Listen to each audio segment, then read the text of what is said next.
Hello. नमस्कार दोस्तों, आप सबका स्वागत है आपके अपने यूट्यूब चैनल गौरव वर्ल्ड क्लासेस पे। हम लोग हिस्ट्री में इसके पहले जैन धर्म, बौद्ध धर्म और सिंधु घाटी सभ्यता देखा। आज हम लोग वैदिक काल या वैदिक सभ्यता जिसे कहते हैं हम लोग देखते हैं। हम लोग एमसीक्यू के माध्यम से 50 क्वेश्चन देखेंगे जो इस टॉपिक से बनते हैं और कहीं ना कहीं किसी ना किसी एग्जाम में पूछे गए हैं।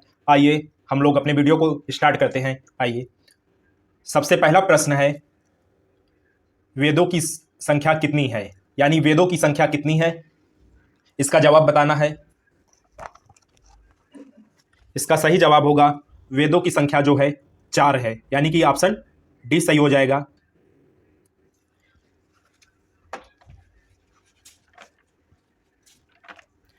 इसके बाद देखते हैं प्रश्न नंबर दूसरा देखते हैं, सबसे पुराना वेद कौन सा है? यानी सबसे पुराना वेद कौन सा है बताना है। तो सबसे पुराना वेद जो है ऋग्वेद है, यानी कि ऑप्शन ए सही होगा। इसके बाद देखते हैं प्रश्न नंबर तीसरा देखते हैं, ऋग्वेद में कितने मंडल हैं? यानी ऋग्वेद में कितने मंडल है बताना है। इसका सही जवाब होगा 10 मंडल है, यानी कि ऑप्शन बी सही हो जाएगा। इसके बाद प्रश्न नंबर 4 देखते हैं, गायत्री मंत्र का उल्लेख किस वेद में है? यानी कि बताना है गायत्री मंत्र का उल्लेख किस वेद में है। इसका जवाब होगा गायत्री मंत्र का वेद जो उल्लेख है वो ऋग्वेद में है, यानी कि ऑप्शन ए सही हो जाएगा। इसके बाद देखते हैं प्रश्न नंबर 5 देखते हैं, गायत्री मंत्र का उल्लेख ऋग्वेद के किस मंडल में है? यानी कि ऋग्वेद के किस मंडल में बताना है। तो इसका जवाब होगा गायत्री मंत्र जो है ऋग्वेद के तीसरे मंडल पर है, यानी कि ऑप्शन सी यहाँ पर सही हो जाएगा। इसके बाद प्रश्न नंबर 6 देखते हैं, ऋग्वेद में सबसे पवित्र नदी किसे कहा गया है? यानी ऋग्वेद में सबसे पवित्र नदी किसे कहा गया है बताना है। इसका जवाब होगा सरस्वती नदी जो है ऋग्वेद की सबसे पवित्र नदी मानी गई है, यानी कि ऑप्शन सी सही होगा। इसके बाद देखते हैं प्रश्न नंबर 7 देखते हैं, सबसे नया वेद कौन सा है? यानी सबसे नवीन जो वेद माना जाता है वो कौन सा है। इसका जवाब होगा अथर्ववेद, यानी कि ऑप्शन डी सही हो जाएगा। इसके बाद देखते हैं प्रश्न नंबर 8 देखते हैं, वैदिक काल में राजा जनता से जो कर वसूल करते थे उसे क्या कहते थे? यानी कि राजा द्वारा जनता से जो कर वसूला जाता था उसे ऋग्वेद में यानी वैदिक काल में उसे क्या कहते थे बताना है। इसका जवाब होगा उसे बलि कहते थे, यानी कि ऑप्शन बी सही हो जाएगा। इसके बाद देखते हैं प्रश्न नंबर 9 देखते हैं, सत्य में जयते कहाँ से लिया गया है बताना है। तो इसका जवाब होगा मुंडकोपनिषद से, यानी कि ऑप्शन डी सही हो जाएगा। इसके बाद देखते हैं प्रश्न नंबर 10 देखते हैं, ऋग्वेद में किसका उल्लेख है? यानी ऋग्वेद में किसका उल्लेख है। सामवेद में संगीत का उल्लेख है, तो ऋग्वेद में मंत्रों का उल्लेख है, यानी कि ऑप्शन ए सही हो जाएगा यहां पर। इसके बाद देखते हैं प्रश्न नंबर 11 देखते हैं, ऋग्वेद में कुल ऋचाओं यानी मंत्रों की संख्या है, यानी कुल कितने मंत्र हैं ऋग्वेद में बताना है।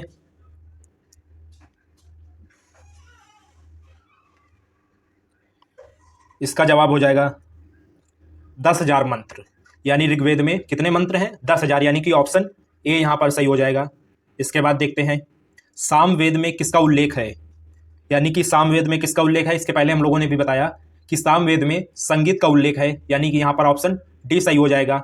इसके बाद देखते हैं प्रश्न नंबर 13 देखते हैं, भारतीय संगीत का जनक किस वेद को कहते हैं? यानी भारतीय संगीत का जनक किस वेद को कहते हैं, इसका जवाब बताना है। तो संगीत का उल्लेख सामवेद में है, तो इसका जो उत्तर होगा वो हो जाएगा सामवेद, यानी कि ऑप्शन बी सही हो जाएगा। इसके बाद देखते हैं यजुर्वेद में किसका उल्लेख है? यानी कि यजुर्वेद में किसका उल्लेख है बताना है। तो जवाब होगा कर्मकांड, यानी कि यहां पर ऑप्शन बी सही हो जाएगा। कर्मकांड जो है यजुर्वेद का उल्लेख है। इसके बाद देखते हैं प्रश्न नंबर 15 देखते हैं, अथर्ववेद में किसका उल्लेख है बताना है। अथर्ववेद में किसका उल्लेख है। तो अथर्ववेद सबसे नवीन वेद है, इसमें रोग निवारण व जादू टोना का उल्लेख है, यानी कि ऑप्शन बी सही हो जाएगा। इसके बाद देखते हैं प्रश्न नंबर 16 देखते हैं, उपनिषदों की संख्या कितनी है? यानी उपनिषदों की संख्या कितनी है बताना है। तो सही जवाब हो जाएगा 108, यानी कि ऑप्शन सी यहां पर सही हो जाएगा। इसके बाद देखते हैं प्रश्न नंबर 17 देखते हैं, उपनिषद को अन्य किस नाम से जाना जाता है? उपनिषद को अन्य किस नाम से जाना जाता है बताना है। इसका जवाब हो जाएगा वेदांत, यानी कि ऑप्शन सी सही हो जाएगा। उपनिषद को वेदांत के नाम से भी जाना जाता है, यानी कि ऑप्शन सी सही हो जाएगा यहां पर। इसके बाद देखते हैं प्रश्न नंबर 18 देखते हैं, वेदांतों की संख्या कितनी है बताना है। वेदांतों की संख्या कितनी है? इसका जवाब हो जाएगा वेदांतों की संख्या जो है 6 है, यानी कि ऑप्शन यहां पर बी सही हो जाएगा। इसके बाद देखते हैं व्याकरण की सर्वप्रथम रचित पुस्तक है, व्याकरण की सर्वप्रथम रचित पुस्तक कौन सी है बताना है। तो इसका जवाब हो जाएगा अष्टाध्यायी, यानी कि ऑप्शन बी यहां पर सही हो जाएगा।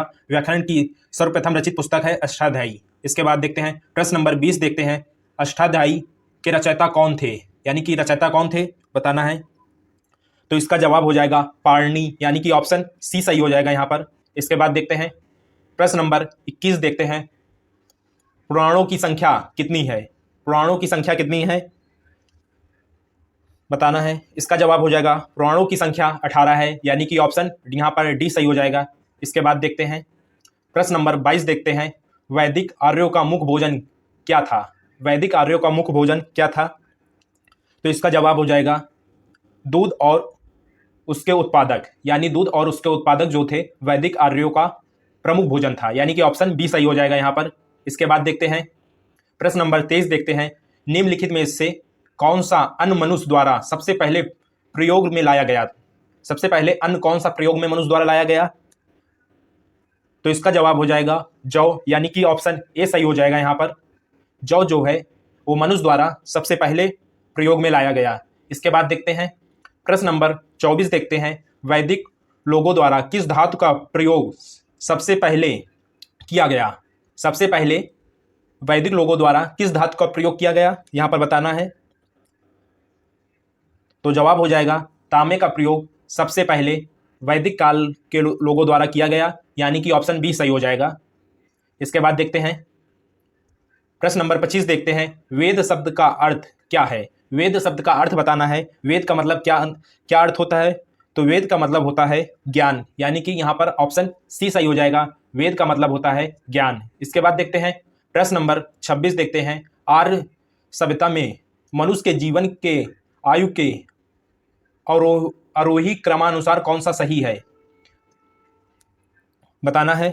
तो इसका जवाब होगा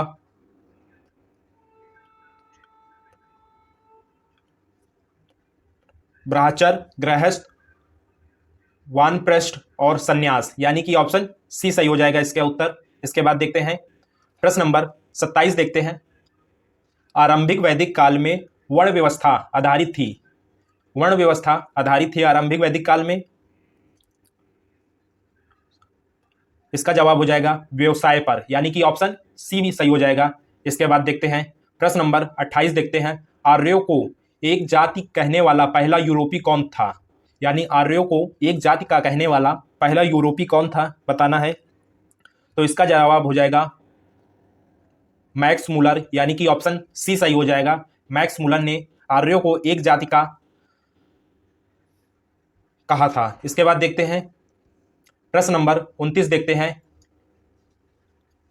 आर्यन जनजातियां की पराधीनतम बस्ती कहाँ है? यानी आर्यन जो जनजातियों की पराधीनता बस्ती कहाँ है बताना है। तो इसका जवाब होगा सप्त सिंधु पर, यानी कि ऑप्शन डी सही हो जाएगा यहां पर। इसके बाद देखते हैं प्रश्न नंबर 30 देखते हैं, उपनिषद क्या है? यानी कि उपनिषद क्या है बताना है। तो इसका जवाब हो जाएगा उपनिषद हिंदू दर्शन का स्रोत है, यानी कि ऑप्शन डी सही हो जाएगा यहां पर।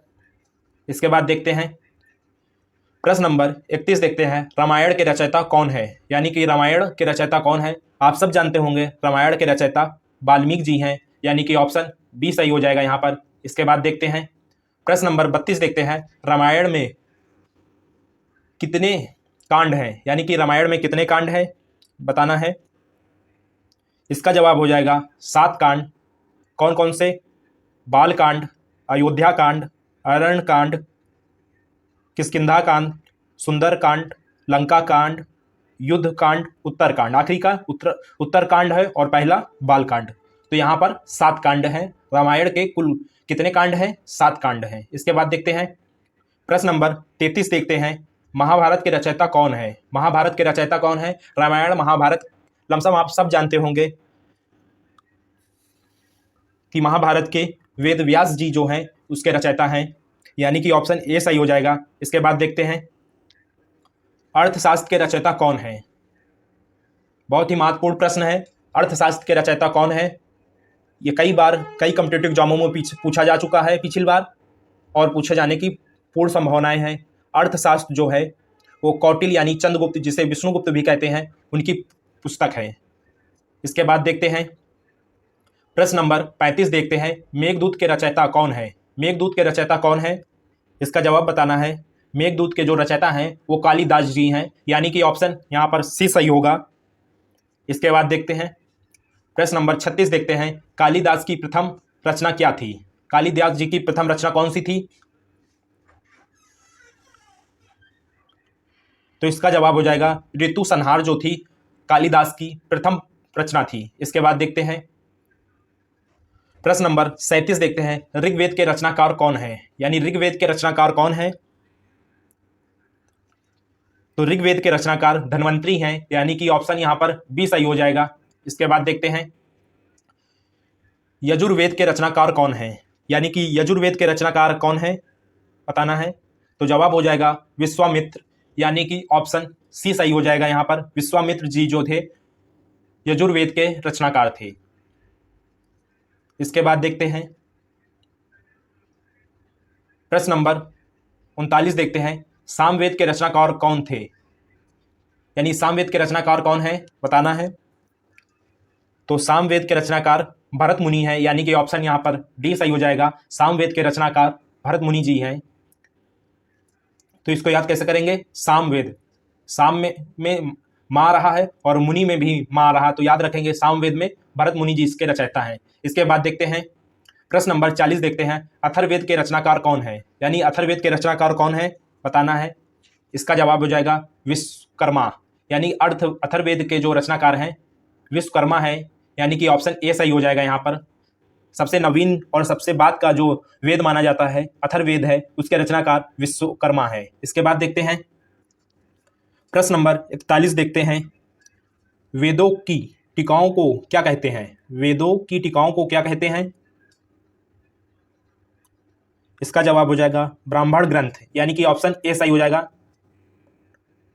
इसके बाद देखते हैं प्रश्न नंबर 42 देखते हैं, ऋग्वैदिक काल में सबसे प्रतापी देवता कौन थे? यानी सबसे प्रतापी देवता कौन थे ऋग्वैदिक काल में बताना है। तो इसका जवाब हो जाएगा इंद्र, यानी कि ऑप्शन डी सही हो जाएगा। ऋग्वैदिक काल में सबसे प्रतापी देवता जो माने गए हैं वो इंद्र को माना गया है। इसके बाद देखते हैं प्रश्न नंबर 43 देखते हैं, सर्वप्रथम कर लगाने की प्रथा किस काल से शुरू हुई? यानी जो कर लगाया, यानी कर मतलब टैक्स, यानी कर, सर्वप्रथम कर लगाने की प्रथा किस काल से शुरू हुई है बताना है। तो इसका जवाब हो जाएगा उत्तर वैदिक काल से, यानी कि यहाँ पर ऑप्शन बी सही हो जाएगा। उत्तर वैदिक काल से कर लगाने की प्रथा आरंभ हुई है। इसके बाद देखते हैं प्रश्न नंबर 44 देखते हैं, अथर्ववेद को किस अन्य नाम से जाना जाता है? यानी कि अथर्ववेद को किस अन्य नाम से जाना जाता है बताना है। इसका जवाब हो जाएगा ब्रह्मवेद, यानी कि ऑप्शन ए सही हो जाएगा। इसके बाद देखते हैं प्रश्न नंबर 45 देखते हैं, ओम कहां से लिया गया है? ओम कहां से लिया गया है?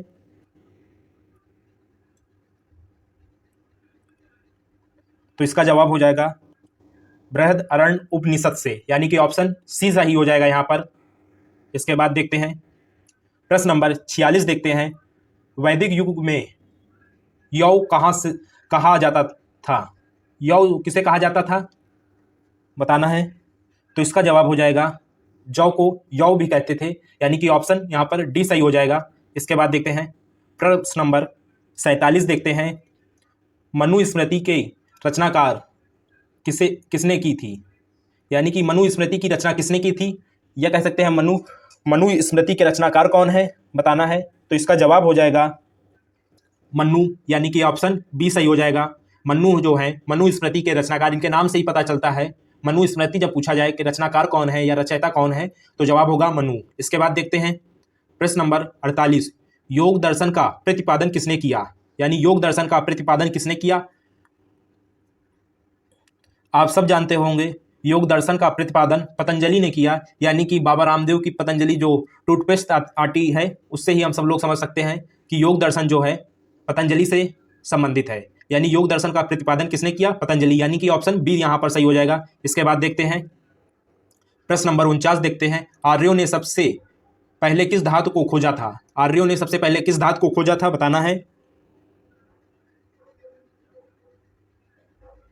इसका जवाब हो जाएगा लोहा। आर्यों ने लोहा को खोजा था, यानी कि ऑप्शन डी सही हो जाएगा यहां पर। इसके बाद देखते हैं कृष्ण भक्ति का प्रथम एवं प्रधान ग्रंथ किसे माना जाता है? यानी कृष्ण भक्ति का प्रथम एवं प्रधान ग्रंथ किसे माना जाता है, बताना है।